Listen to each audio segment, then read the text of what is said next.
My name is Sam Anderson.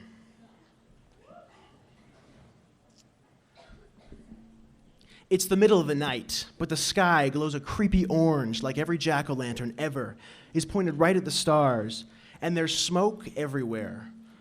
So bad that if it wasn't for the light pollution, you couldn't see your hand in front of your face through all the smog. It's the middle of the night, and sure, it's orange, but it feels pitch black.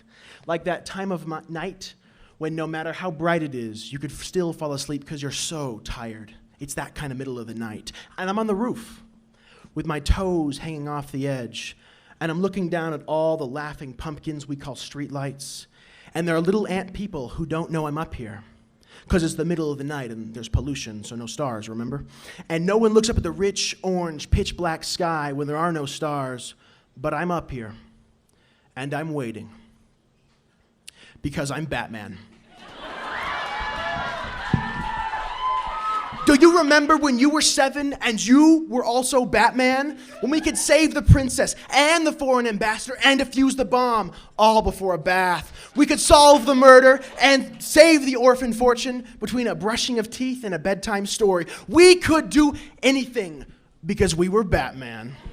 Do you remember when you were also Batman, when everything was possible and there was nothing that could bring you down except swoosh off the top of a building to smack the criminals right in the face.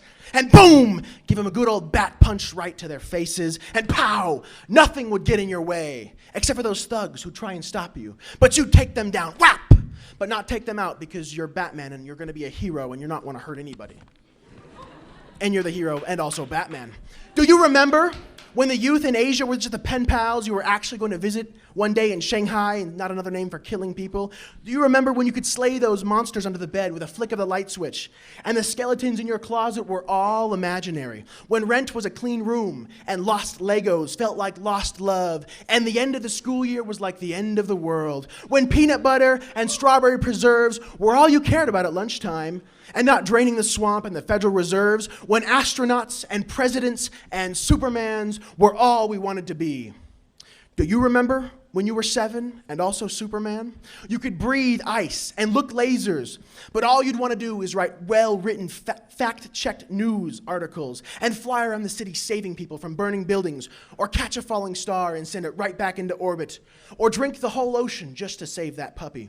Because nothing was going to stop you. You could do anything. Nothing was going to stop any of us because we were Superman and also Batman. But now, the could-have bins have started overflowing into the should-have bins, and it's all rubbish anyway. And we've forgotten that we could do anything, forgotten that we've beaten the bad guys before, forgot that the world is our oyster, and forgot that nothing was ever going to beat us. Do you remember before the fear of failure, that nothing could stop us because we were Batman? Do you remember the world before we were jaded, when we still wanted to save it? Do you remember when we didn't get crushed by hard days, when we were never mad for long, and we fell in love with all the strangers, and there were always enough Oreos to share, and weathering meant standing strong and not eroding away, and the dark times were only at night when we were getting ready to catch the bad guys, and not the crushing self-doubt that never kept us wanting to get out of bed, that kept us never wanting to get out of bed, when we didn't give up and we would never back down. Do you remember? Because somewhere along the long road of life, we've left behind the invulnerability and the indomitable will that came with our innocence. Forgot when we could do it all and nothing was going to beat us. Not college, not presidents, not differences, not finding a job, not party politics. Do you remember when we were going to eat our carrot sticks because we weren't 6 anymore? We were 7. And also Batman.